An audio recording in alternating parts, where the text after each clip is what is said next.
내일 모레면 이제 설 명절이 다가왔습니다. 까치까치 설날이죠. 이때쯤에 우리 어렸을 때 굉장히 들뜨고 막 행복해집니다. 새 옷을 입고 새 신발을 신고 또 평소에는 만져보지 못한 용돈이 세뱃돈으로 들어오고 너무 그때 참 행복한 시간들이었어요. 근데 지금은 뭐 1년 내내 먹고 싶은 거 맛있는 거 많이 먹고 또 어느 때나 새 옷과 신발을 살 수가 있어서 참 좋은 시대죠. 그리고 무엇보다도 맛있는 음식을 많이 먹게 되니까 참 행복했던 것 같습니다. 사람이 먹기 위해 삽니까? 살기 위해 먹습니까?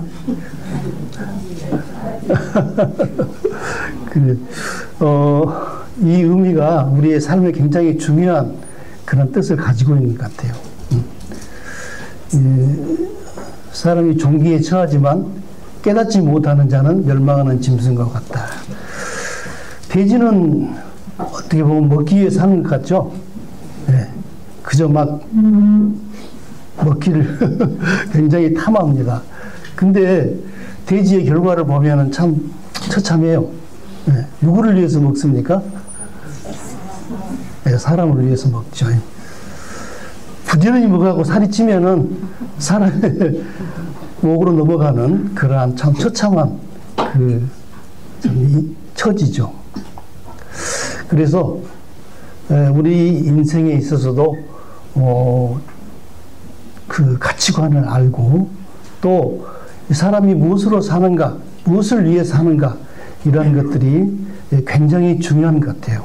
그래서 예수님이 오시기 오래전부터도 이렇게 인생의 의미를 깊이 생각했던 사람들이 많이 있었죠. 그것을 우리는 철학이라고 얘기하는데 대표적인 인물로서 우리는 소크라테스를 생각할 수 있어요. 소크라테스는 유명한 명언이 있죠. 너 자신을 알라. 그는 실제로 그 소크라테스에 대해서 알아보니까 자기 자신을 알기 위해서 굉장히 힘을 썼던 것 같아요. 유명하다고 하는 사람들 또 뭔가 알고 있는 사람들을 만나면 찾아가서 자기 자신에 대해서 알고 싶어 했고 또 그는 사람들을 붙잡고 이 사실에 대해서 알고자 많은 사람들에게 물어봅니다. 그래서 너무너무 사람들이 귀찮게 해서 막 때리기도 하고 결국은 소크라테스가 참 이렇게 불쌍하게 이렇게 인생을 마치는 그런 결과를 보았는데요. 그는 진짜 정말 인생에 있어서 진실한 마음으로 자신에 대해서 알고 싶어 했어요. 그리고 사람의 영혼에 대해서 또 깊이 알기를 원했습니다. 그가 어느 날 공원에 가서 벤치에 앉아서 자신에 대해서 알고 싶었고 또 인생이 어디로 가서 어디로 왔다가 어디로 가는가 또 인간의 영혼은 어떻게 존재하고 또 어떤 의미를 갖고 있는가 이런 것에 대해서 깊은 상념에 빠졌어요. 하루 종일 시간 가는 줄 모르고 이런 생각을 하고 있었는데 어느덧 해가 저물고 날이 이제 저물어 가니까 공원지기가 집에 가려고 하다가 다가와서 물었습니다. 당신은 어디서 오시는가? 또 어디로 가실 건가? 물었어요.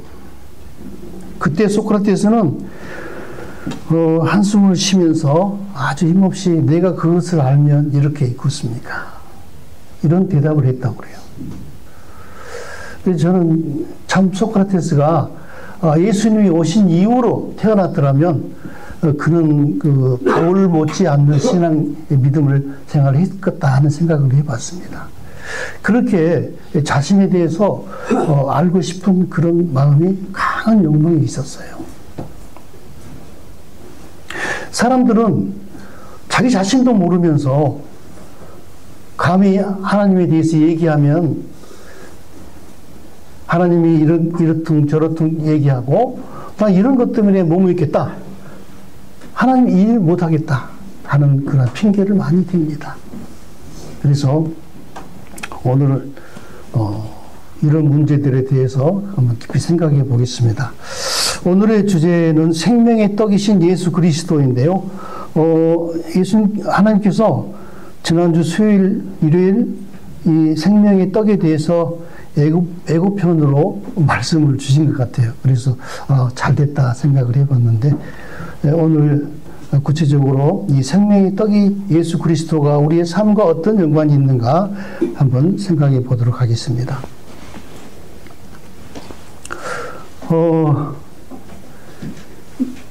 예수님께서 광야에서 40일 동안 굶주리시고 나서 시험을 받으셨습니다. 마귀는 이 약점을 노려서 예수님 보고 네가 하나님의 아들이면 이 돌들로 떡덩이가 되게 해봐라. 이러한 시험을 하고 있습니다. 그때 예수님께서는 그 마귀의 유혹에 말씀으로 대적하신 걸 볼 수 있죠. 사람이 떡으로만 살 것이 아니다. 내가 지금 아무리 배가 고파도 이 떡보다도 중요한 것이 바로 하나님의 입에서부터 나오는 그 생명의 말씀이 우리 사람은 사는 것이다. 이 먹는 것이 굉장히 중요하잖아요. 그래서 우리가 하루하루를 먹는 즐거움으로 산다고 해도 과언이 아니죠. 무엇을 먹을까? 요즘같이 이렇게 여유가 있는 풍부한 삶 속에서는 이 먹는 것에 대한 그런 관심이 많습니다. 어디 음식점이 맛있다 소문이 나면 꼭 가서 한 번씩 먹어보곤 하죠. 이렇게 먹는 것은 우리의 삶에 굉장히 중요한 부분을 차지하고 있습니다.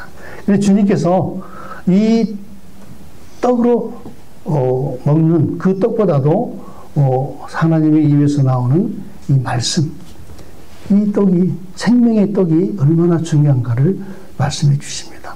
그래서 6장에는 이제 이 생명의 떡이신 자신을 소개하고 이 삶에 있어서 얼마나 이 떡이 중요한가를 설명해 주는 아주 6장이, 요한복음 6장이 긴 장인데요.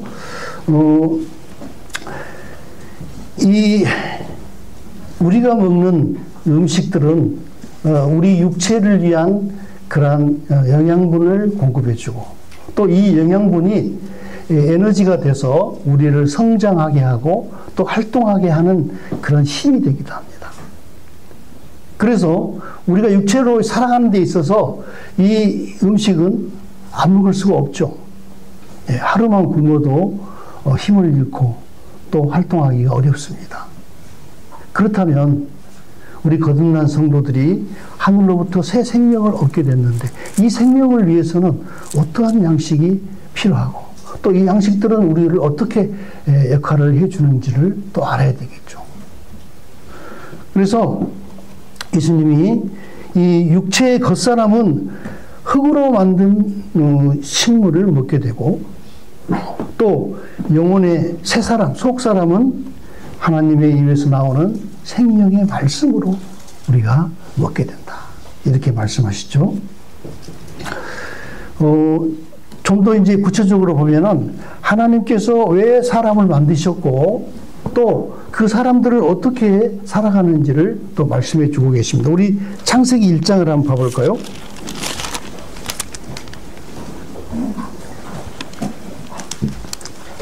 1장 26절입니다.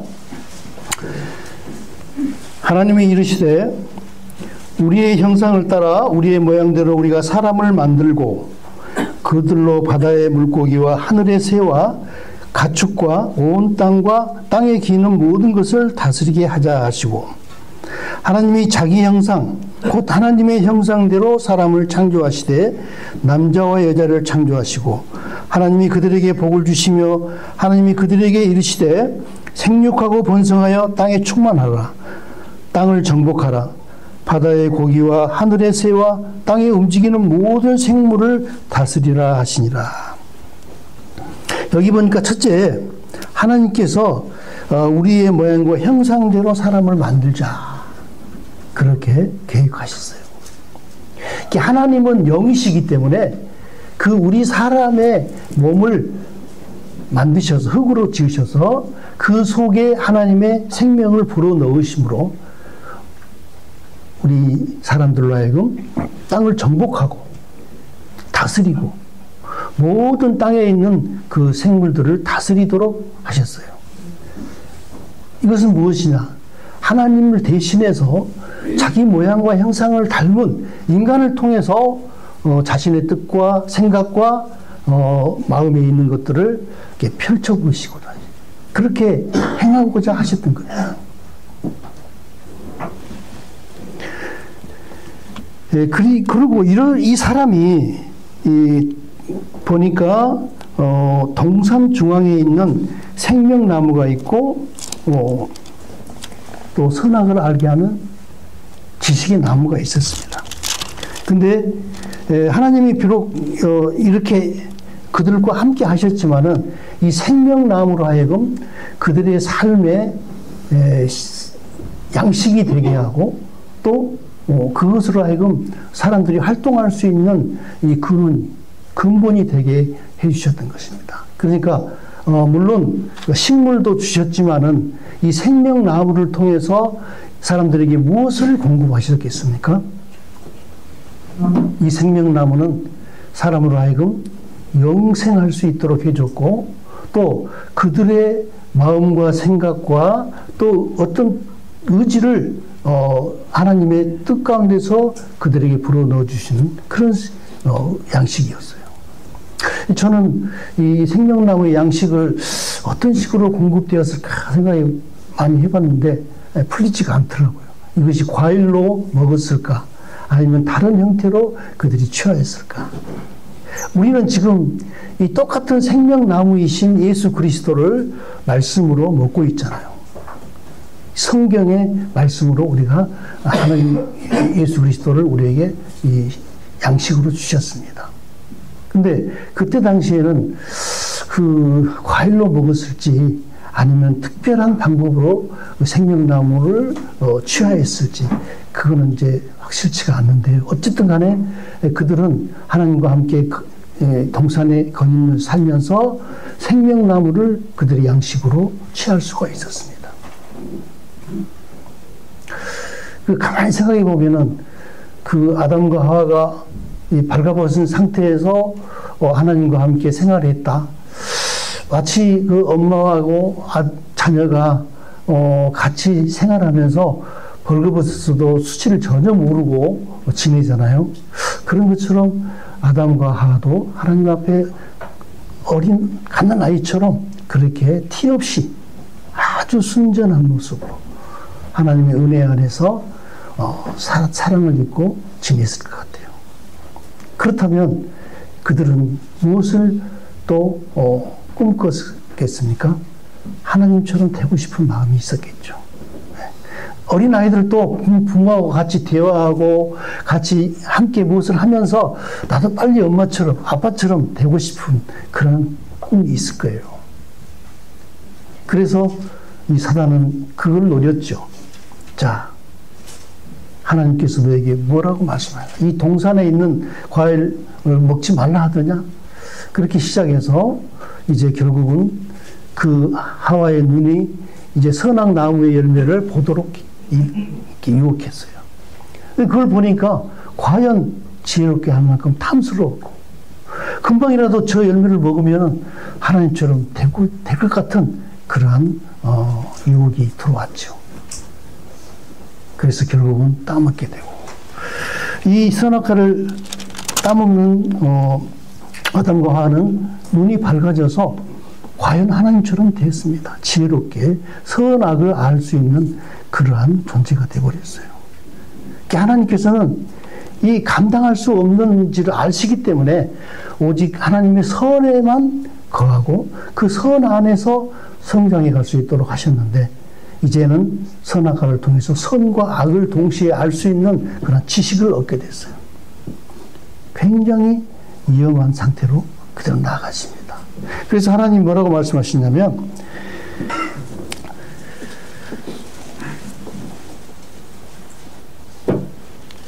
이제 에덴 동산에서 아담과 하와는 쫓겨날 수밖에 없었죠. 그래서 하나님께서는 그 상태에서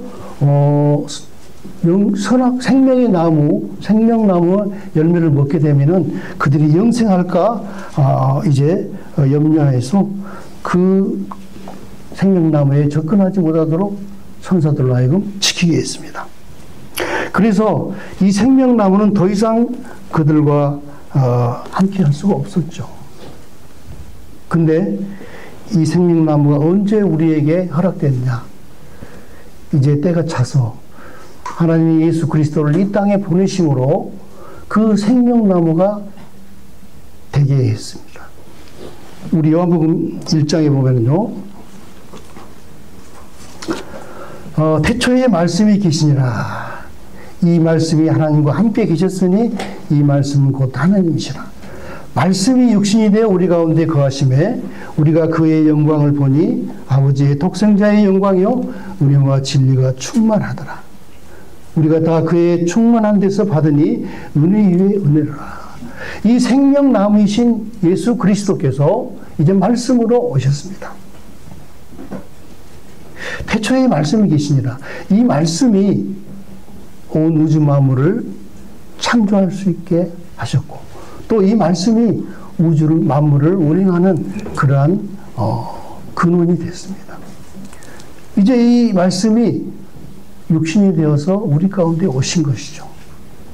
그래서 이 말씀은 이제 거듭난 우리 성도들의 생명의 양식이 되셨습니다. 우리가 이제 언제 어느 때든지 이 양식을 수시로 먹게 됨으로 인해서 이제 하나님께서 바라시는 그러한 삶을 살 수 있게 되었습니다. 우리 디모데후서 보겠습니다. 3장 17절에 자, 성경은 능히 너로 하여금 그리스도 예수 안에 있는 믿음으로 말미암아 구원에 이르는 지혜가 있게 하느니라.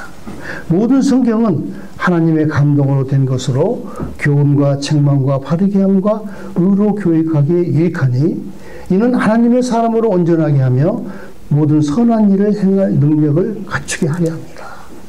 이 생명의 양식이신 예수 그리스도는 우리에게 어떠한 역할을 해주시냐면 첫째는 하나님의 사람으로 온전케 해주십니다. 아담과 하와가 이 생명나무의 양식을 먹으면서 하나님을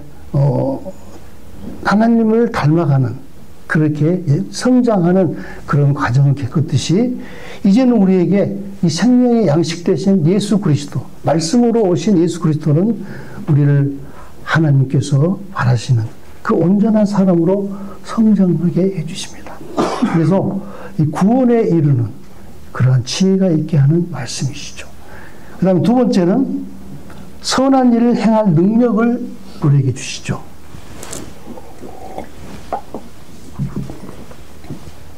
선하신 예수님께서 선한 선생님이라 이렇게 바리새인들이 불렀을 때 너희가 왜 어찌하여 나를 선하다 하느냐. 선하신 분은 오직 하나님 한 분이시다. 온전한 선을 가지신 분은 하나님 한 분이시죠. 근데 그 선을 행할 수 있는 그 능력은 하나님의 말씀으로 양육되었을 때, 온전한 그 구원함에 이르렀을 때, 완전한 사람으로 성장해 갔을 때 우리가 능히 행할 수가 있는데 이 양식이 바로 우리에게 그렇게 할 수 있는 능력을 주는 양식이 됩니다. 그러니까 흙으로 만들어진 이 양식은 우리의 육체를 온전하게 해주지만 이 하늘로부터 오신 예수 그리스도, 생명의 양식 대신 이 예수 그리스도의 양식은 우리를 선한 일을 할 수 있는 능력을 갖출 수 있도록 우리를 성장시켜 주신다는 것입니다. 그래서 우리는 이 양식을 결코 소홀히 할 수가 없죠. 그러니까 매일 하루하루 그 먹는 음식을 우리가 구하고 또 원하는 것처럼 이 영적인 이 양식 또한 우리가 간절히 바라는 그런 마음이 되어야 된다는 것입니다. 그래서 하나님께서는 이 양식을 우리에게 거저 주셨습니다. 이사야서 55장에 보니까 오라 너희 모든 목마른 자들아 물로 나오라. 돈 없는 자도 오라. 너희는 와서 사 먹되 돈 없이 값 없이 와서 포도주와 젖을 사라. 너희가 어찌하여 양식이 아닌 것을 위하여 눈을 달아주며 배부르게 하지 못할 것을 위하여 수고하느냐. 내가 내게 듣고 들을지어다. 그리하면 너희가 좋은 것을 먹으며 너희 자신들이 기름진 것으로 즐거움을 얻으리라. 하나님께서 이렇게 돈 없는 자 또 값없이 와서 사서 먹어라. 근데 돈 없는 자도 오라. 목마른 자들아 그렇게 했는데 사 먹되 돈 없이 값없이 와서 포도주를 사라 이렇게 말씀하시죠. 그럼 뭔가 대가가 필요하겠죠. 여기서 양식이 아닌 것을 위하여 은을 달아주며 배부르게 하지 못할 것을 위하여 수고하느냐. 예수님의 입장에서 보면 우리의 육체의 이 몸은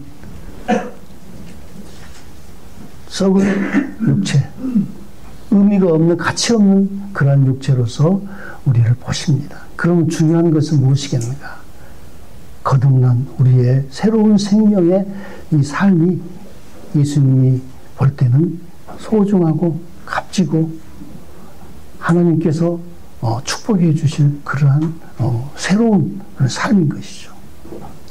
잠시 잠깐 풀과 같이 마르게 되고 그 풀의 꽃처럼 시들어버릴 우리 육체에 대해서는 예수님께서 그렇게 가치 있게 생각하지 않으셨습니다. 그래서 썩는 양식을 위하여 일하지 말고 영생하도록 있는 양식을 위해서 일하라. 그렇게 말씀하시죠. 여기에서도 어찌 정말 가치 없는 잠깐 보였다 없어질 수 있는 그러한 안개처럼 잠깐 보이다 없어지는 그러한 육신을 위해서만 너희가 수고하고 또 그 은을 달아주느냐. 진정한 너희들의 가치 있는 생명, 정말 영생하도록 있는 그 양식을 위해서는 어찌 그렇게 관심이 없느냐. 이것을 위해서 진정한 너희들이 수고할 필요가 있고 그 가치를 대가를 치를 수 있는 그런 마음이 필요하다. 이런 말씀이겠죠. 그래서 오늘날 우리가 과연 이 영적인 영생하도록 있는 이 양식, 우리의 영적인 새 사람을 성장하고 또 그 영적인 새 사람이 잘되게 하는 그 양식에 대해서 지금 얼마나 가치 있게 생각하는가, 그것을 얼마나 간절히 구하는가, 이런 믿음을 여기서 우리는 도전을 받게 됐죠. 사실 우리는 참 돼지에게 그 진주를 던지지 말라고 하셨는데 우리가 받은 이 정말 엄청난 구원에 대해서 얼마나 가치 있게 생각합니까? 그 길 가다가 주운 돈처럼 잠깐 동안 기쁨을 주지만은 그것들은 다 사라지고 우리에게 붙여지는 현실이 힘들고 또 정말 감당하기 힘든 그런 무거운 짐으로 생각하고 있는가. 또 그럴 수도 있잖아요. 정말 이렇게 사는가. 기쁨이 없고 또 심지어는 이제 때로는 사실 그런 것 같아요. 성령이 근심하고 소멸되면은 마음이 참 이렇게 허해집니다. 왠지 그냥 의미도 없어지고 또 심지어는 우울증까지 오게 되죠. 그러한 증상에서 우리는 무엇을 생각합니까? 내가 왜 이러지? 왜 이렇게 우울하고 내 삶에 기쁨이 없을까? 이런 생각을 하게 되는데요. 그럴 때 우리는 우리 자신들을 점검해 봐야 됩니다. 이 동물들은요, 거울을 보고 거울에 비치는 그 모습이 자기라는 것을 모른대요. 그래서 막 경계하고 막 그러잖아요. 우리 보면은. 우리도 매일매일 거울을 보면서 우리의 겉사람만 보지 말고 우리 속사람, 새 것이 되고 이 새 생명으로 내 안에 존재하고 있는 새 사람을 뭘 통해서 보겠습니까? 우리의 진정한 영적인 거울인 말씀을 통해서 자신을 봐야 됩니다. 우리가 그렇게 우울하고 뭔가 이렇게 인생에 참 기쁨이 없고 그럴 때 기도를 하셔서 주님, 제 마음이 이렇게 평안이 없고 우울해지는 거 제가 무엇 때문에 그러는지 말씀을 통해서 제 자신을 볼 수 있게 해주십시오 하고 성경을 보세요. 그때 하나님께서는 그 말씀의 거울을 통해서 내가 무엇이 문제인가를 보여주실 것입니다. 우리 육체도요, 어떤 그 영양분이 부족하면요, 막 눈이 침침해지고, 또 간이 안 좋아지고, 또 소화가 잘 안 되고, 또 어떤 부분이 약해집니다.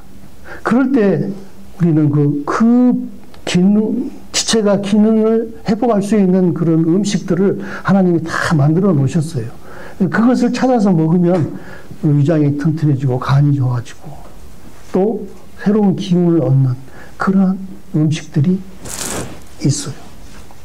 영적인 이 생명의 양식도 마찬가지입니다. 우리의 어떤 부분을 새롭게 해주고 어떤 부분을 강하게 해주고 또 어떤 부분에 대해서 새로운 힘을 얻을 수 있는 그런 말씀들이 우리 성경에서 하나님이 공급해 주시는 것입니다. 그래서 매일매일 이 성경의 말씀을 우리가 섭취하는 그런 삶이 얼마나 중요한가를 알게 되죠. 그래서 하나님께서는 모든 충만으로 예수 안에 거하게 하셨다. 그리고 우리를 완전한 자로 세워주시기 위해서 말씀을 준비하셨어요. 또 하나님의 비밀인 그리스도를 깨닫게 하려 함이니 그 안에는 지혜와 지식의 모든 부하가 감춰졌느니라. 이 골로새서 말씀을 보니까 하나님의 비밀인 바로 그리스도라고 얘기했고 그리스도 안에는 우리를 완전케 할 수 있는 그 지혜와 지식의 모든 보화가 담겨져 있다. 그래서 어떠한 말씀으로 우리의 어떠한 부분을 치료하시고 어떤 부분을 강하게 해주셔서 우리를 세워주시는 하나님의 역사를 우리가 경험하게 됩니다. 이 배추 애벌레로 있을 때는 이제 배춧잎을 먹는 그런 생활을 했지만 이제 그 애벌레에서 번데기 과정을 거쳐서 새로운 나비로 부활의 생명에 얻게 되면은 그때는 뭘 먹습니까? 배춧잎을 안 먹죠. 그때는 이제 꿀을 먹게 됩니다. 거듭난 성도들은 육체의 양식으로만 만족할 수 없고 살아갈 수가 없습니다. 우리는 나비처럼 꿀을 먹어야 됩니다. 그래서 예수님은 이 요한복음 6장을 통해서 우리에게 말씀하시죠. 나는 하늘에서 내려온 살아있는 떡이니 사람이 이 떡을 먹으면 영생하리니 내가 줄 떡은 곧 세상의 생명을 위한 내 살이니라 하시니라. 내 살은 참된 양식이요 내 피는 참된 음료로다. 내 살을 먹고 내 피를 마시는 자는 내 안에 거하고 나도 그 안에 거하나니 살아계신 아버지께서 나를 보내심에 내가 아버지로 말미암아 사는 것 같이 나를 먹는 그 사람도 나로 말미암아 살리라. 살리는 것은 영이니 육은 무익하니라. 내가 너희에게 이런 말이 영이요 생명이라. 이런 말들은 참 이해하기 힘들고 참 엉뚱하게 들려집니다. 어떻게 예수님이 내 살을 먹고 내 피를 마시느냐. 이 말을 들은 유대인들은 참 너무나 이해가 안 갔어요. 그래서 처음에 보리떡 5개와 물고기 2마리로 여자만 해서, 남자만 해서 5천 명을 먹이시는데 어린아이와 또 여자들까지 합하면 거의 2만 명 가까이 될 거라고 학자들은 얘기하는데요. 이 많은 사람들이 그 적은 보리떡 5개하고 물고기 2마리로 다 먹고 남았어. 배부르게 먹고 12바구니 남았죠. 그러한 능력을, 이적을 행하는 예수님을 보고 너무너무 그냥 반했어요. 그냥, 와, 저분이 우리들의 왕이 되면 우리는 먹고 사는데 걱정이 없겠구나. 그래서 왕으로 막 또 받으려고 그랬죠. 그러나 예수님은 거기에 전혀 관심이 없었죠. 그걸 통해서 자신이 하늘로서 보내심을 받은 생명의 떡이다. 생명의 양식이다. 너희가 이 떡을 먹으면 영생하고 또 영생하는 데 필요한 이 양식, 영양분이 될 것이다. 그래서 나로 말미암아 살 것이다. 내가 아버지께서 나를 보내셔서 아버지로 말미암아 아버지로 인하여 사는 것처럼 너희도 생명이 양식된 나로 인하여 살게 될 것이다. 너희가 하나님의 사람으로 살아가는 데 있어서 내가 정말 필요한 영적 양식이 되는 것이다. 자신을 소개했어요. 이 말을 들은 사람들은 고개를 갸웃거리고 이해가 되지 않기 때문에 하나둘씩 다 뿔뿔이 돌아가고 있습니다. 오직 예수님의 12제자만 남았었죠. 예수님 너희도 가려느냐 이렇게 물었을 때 베드로가 고백하기를 영생의 말씀이 계시면 우리가 누구로 가겠습니까? 참된 양식이신 당신을 떠나서 우리가 누구한테 가겠습니까? 그렇게 고백했어요.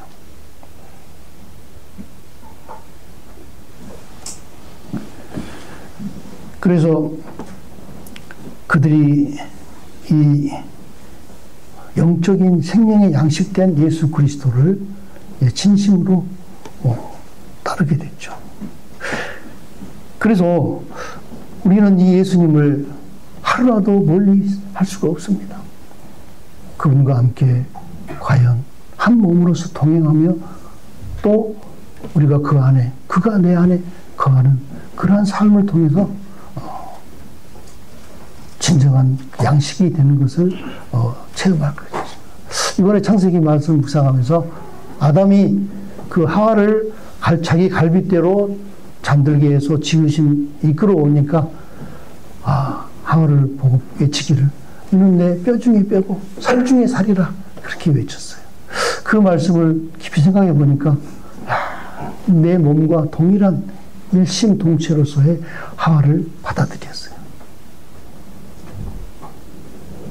한 몸이라는 것은 고통과 슬픔과 기쁨과 그 모든 것을 동시에 같이 누리는 거잖아요. 한 몸이기 때문에. 우리 주님이 우리와 이런 관계로 우리와 하나가 됐습니다. 그래서 요한복음 15장에 내 안에 거하라. 나는 참 포도나무에 너희는 가지니 내 안에 거할 때 너희가 열매를 맺게 될 것이다. 이렇게 주님께서 자신을 소개했는데요. 시편 기자는 이렇게 말씀을 고백했어요. 119편에 오니까 주의 말씀의 맛이 내게 어찌 그리 단지요. 내 입에 꿀보다 더 단아이다. 이 시편 기자는 마치 나비가 그 꽃에서 꿀을 빨듯이 이 말씀을 그렇게 달게 그는 섭취했어요. 말씀의 맛을 이렇게 고백하고 있습니다. 그 다음에 주의 말씀은 내 발의 등이요 내 길의 빛이니이다. 내 삶에 있어서 이 어두운 세상을 갈 때 등이요 빛으로서 당신이 꼭 필요합니다. 그래서 우리의 말씀이 이 등이요 길의 빛과 같이 우리의 앞길을 비춰주는 것. 그 다음에 내가 주의 계명을 사모함으로 내가 입을 열고 헐떡였나이다. 참 기가 막히네요. 이 말씀을 얼마나 사모했든지 내가 입을 열고 헐떡였다. 이처럼 말씀을 사모함을 고백하고 있습니다. 내가 날이 밝기 전에 부르짖으며 주의 말씀을 바랐사. 새벽 부터 이 말씀을 바라는 그런 간절한 마음을 고백하고 있습니다. 주의 말씀을 조용히 읊조리려고 내가 새벽녘에 눈을 떴나이다. 이 말씀들을 되새기면서 그 말씀을 묵상하고 해서 새벽녘에 눈을 떠서 말씀을 자기의 영양분으로 섭취하는 그런 모습입니다. 다음에는 시편 42편에는 하나님이여 사슴이 시냇물을 찾기에 갈급함 같이 내 영혼이 주를 찾기에 갈급하나이다. 내 영혼이 하나님 곧 살아계시는 하나님을 갈망하나니 내가 어느 때에 나아가서 하나님의 얼굴을 배울까. 이 시대에는 하나님의 신이 특별한 사람에게 임하고 또 감동을 주고 하나님 말씀을 대언하게 하신 그런 시대였죠. 그래서 하나님을 찾기에 갈급했다는 것은 그 하나님에 대해서 정말 갈망하는 그런 마음이 있었습니다. 그래서 그 뛰어다니다가 목마른 사슴이 시냇물을 찾기에 갈급한 같이 내 영혼도 하나님을 갈망합니다. 그리고 하나님의 얼굴을 살아계시는 그 생존하시는 하나님의 얼굴을 어느 때에 내가 배우겠습니까? 하는 그런 갈망하는 마음이 있었습니다. 하나님은 이러한 사람들을 찾고 계시죠. 하나님을 갈망하는 그런 믿음. 하나님에 대해서 한없이 알고 싶어 하는 믿음. 그 소크라테스가 자기 자신에 대해서 알고 싶어 하고 그 영혼에 대한 그 알고자 하는 갈망이 있었던 것처럼 우리는 하나님을 갈망하는 그런 믿음이 필요합니다. 그래서 이런 시편 기자와 같이 하나님의 말씀을 사모하는 그런 삶이 필요하다. 그래서 제가 그 올해는 말씀을 참념하는 그런 삶을 살자 하고 마음에 다짐을 했는데 이런 부분들에 대해서 하나님께서 묵상할 수 있도록 해주시는 것 같습니다. 그래서 말씀에 참념해서 그분에 대한 하는 그런 알고자 하는 그런 갈망함이 올 한 해 동안 제 삶에 꾸준히 넘쳐나기를 그렇게 기도하고 있습니다. 이제 내일 모레면 설날인데요. 설날의 기분에 취해가지고 주님을 예면해서 주님이 예면당하면 안 되겠죠. 그냥 먹는 거, 설날 기분에 즐기는 거, 거기에만 심취해가지고 주님이 왕따를 당한 일이 없도록 여러분들도 주님을 모시고 주님과 함께 이 설 명절을 즐겁고 행복하게 보내시기를 바랍니다. 네, 감사합니다.